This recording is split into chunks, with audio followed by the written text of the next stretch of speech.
qui adore avoir peur et qui adore la panique. Non, on n'en est pas là. D'abord, on connaît bien cette maladie. Deuxièmement, c'est probablement une des maladies qui est le plus surveillée en pathologie infectieuse à l'heure actuelle en France. Donc, il y a toutes les données qui arrivent.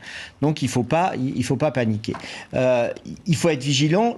Je pense vraiment que nous avons une nouvelle maladie sur Terre, en fait, qui s'est installée et qui va durer très longtemps.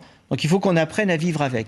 Et probablement que quand vous avez... On apprend à vivre avec et ça se renouvelle chaque année ? Ça se renouvelle, oui. Ou plusieurs fois par an, parce que là, on sait que de toute façon, ça a été dit par le conseil scientifique notamment, on s'attend à ce qu'il y ait un nouveau variant qui arrive quelque part cet été. Il paraît que Sanofi commence à voir où va appliquer certains vaccins nouveaux contre ces variants. Mais c'est ça qui est formidable, c'est-à-dire que la science a énormément travaillé sur ce domaine, donc vous avez des vaccins qui vont arriver, donc ça c'est rassurant, et il ne faut pas qu'on ait peur. Là où ça serait la catastrophe, c'est en effet s'il y avait un variant qui arrivait, inconnu, et qui craque les vaccins. Mais est-ce qu'il faut craindre, j'ai envie de dire, de retrouver les sommets qu'on a connus, de peur, etc., de pandémie, avec des confinements, des demi-confinements, des petits confinements? Non. À l'heure actuelle, non. C'est-à-dire, je vois bien, là encore, d'accord, des Cassandres qui sont en train de dire il faut tout fermer, etc. Non, tel n'est pas le cas. On ne va pas réarrêter la vie économique et culturelle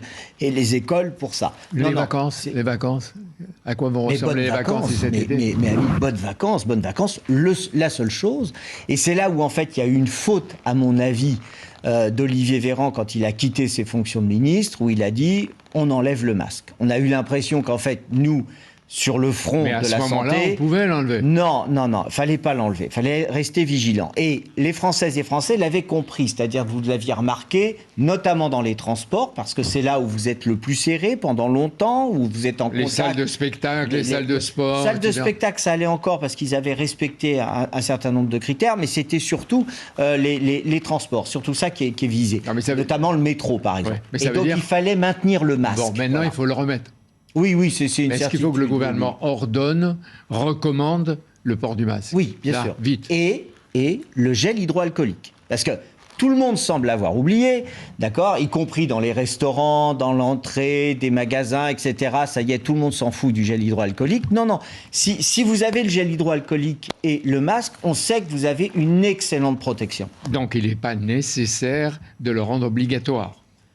Il est conseillé, mais pas obligatoire. Il est conseillé, mais à mon avis, là, avec la reprise de l'épidémie et la situation dans les hôpitaux, il faut le rendre obligatoire, au moins dans les transports. Patrick Pelour, en juillet, l'état d'urgence sanitaire doit